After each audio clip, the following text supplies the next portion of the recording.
Welcome back, crafty cuties. I hope you guys are doing really well. Today we are going to be talking about these Distress Crayons by Tim Holtz. And these are a water reactive pigment.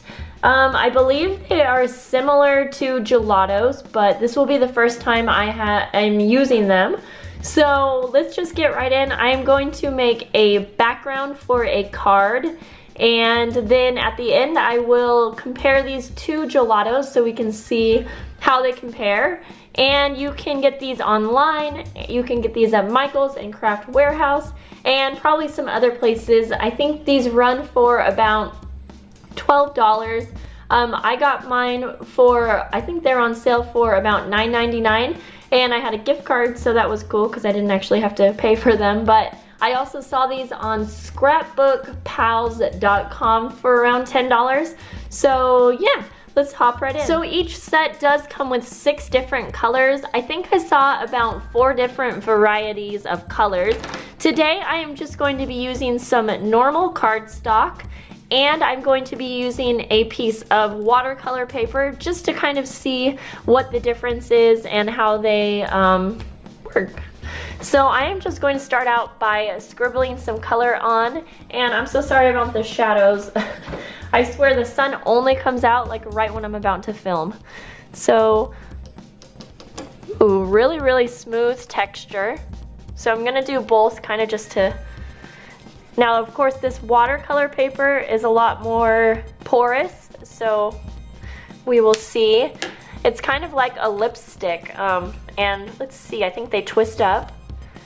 So you can see how much product is there. Ooh, that's pretty good.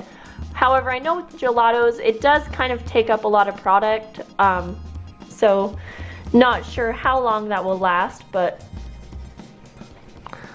because you can see quite an indent, like just from using that much right there.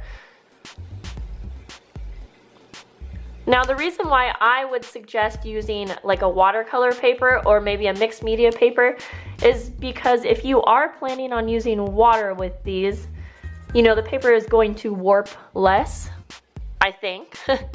Not a pro, but you know. So for this one, I'm just going to take some water. I don't know why I showed it to you, but some water. Just a little bit on my finger, and I'm going to just kind of smudge these as if I would do with geltaos. I kind of want to see how well the colors will mix together. And you know, with the, sorry, with the Distress stamp ink, with the Distress stamp ink, the colors blend really well and they react to water really cool. So I'm curious. So these really remind me a lot of the geltaos from the start here, from the get-go.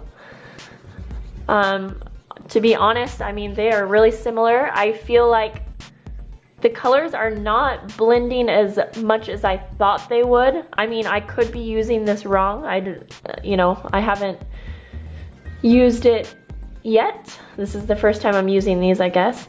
Now I really like actually how easy they blended on this cardstock, and this is really inexpensive cardstock. It's super smooth. So yeah, I don't know. I definitely think that with the watercolor paper though, it's going to hold up a lot more if you plan to like use a lot of water, or depending how you plan to use your Distress crayons. So it's really going to vary what you are doing with your project. And again, I'm just going to be using these as a background for some Easter cards. And I just kind of want a random background here. So in a minute, we will try using these over some stencils and see how that works. I mean, yeah, I'm gonna hold to what I said. They definitely remind me of geltaos.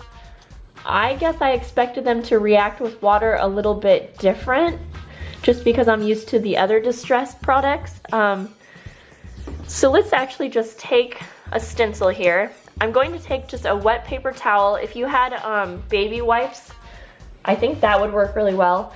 And I'm going to start out by using this and just, whoops, that was way too much, I'm gonna mess up. Kind of dabbing to see if it reacts with water like the Distress inks do, where it would kind of pull the color up, because you can do this technique with the Distress inks. And so basically, let's see. Yeah, that does not really work as much as I thought it was going to. So I definitely like these. They are very smooth, and I definitely have to play around with it to see how I like them the best, but I mean, they do blend really, really well. You know, let's go ahead and try to put some color on top and see how that works, because these might blend well together that way. So you can already see it kind of turning into an orangish color. And this time I didn't really add any water. So, I mean, they blend together okay. You know, I'm gonna be honest, I am not as impressed as I have been with the other Distress products. I like it, I definitely can work with it. And once again, you know, this is my first time using these. I haven't really watched any other videos on how other people are using these, so I mean, very well I could be doing it wrong. This is just naturally how I would think to use them. And I would say that either paper would work well. Regular cardstock is totally fine. And then if you're going to use a bunch of water, I would stick with a watercolor paper. I will have my supplies listed below. But other than that, let's go ahead and I will just smear on some gelatos on a page next to it here. So this is the same type of paper as this one right here. I only have a few colors in here of this. I'm just going to do the same thing. I don't really have exact similar colors, but now I will say that the Distress crayons felt a lot more smooth to me when I put them on the paper at first than these do. You can even see they're kind of flaking off, and I haven't had these for too long.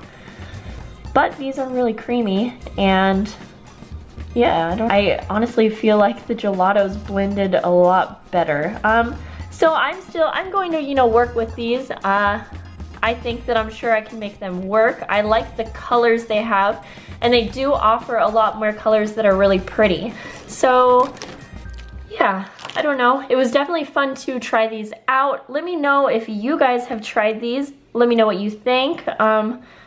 I think that with stuff like this, you almost have to try it out for yourself, because these might work perfect for you, even though I'm not super impressed by them. You just have to work with what you got, and I hope this was helpful to you guys.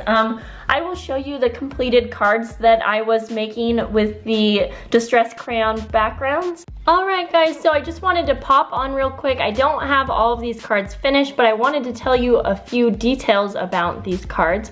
So they're almost finished. These are the 3 that have the Distress crayon background. Really liking how they turned out. But I wanted to mention that I got inspiration for these cards from Amy from Prairie and, sorry, it's Amy from Prairie Paper and Ink. And I'm kind of a new subscriber to her channel, but she did an Easter card with the bird crazy stamps. And hers was more something like this, where she used a watercolor splash. Anyways, I'll link her video if you want to see where I got inspiration, but thank you, Amy. I don't think you'll see my video, but thanks for the inspiration, because that was kind of what led me to making these cards. Now, I am actually making one of these cards for Christina Werner, and she, of course, also has a YouTube channel. And every month she has a theme where if you want to send in a card of that theme to her, she features them on her video once a month. And this month, March, was a card with an animal on it. And since I'm making Easter cards with birds, animals, I guess they're animals, yeah. I will be sending her one of these, and I thought that would be fun because I've got a lot of inspiration from her as well. So anyways, guys, I am now going to show you the finalized cards, and I just wanted to say goodbye to you guys. And if you're wondering, I got these egg images from Google Images. I will have the link below. They are a free download.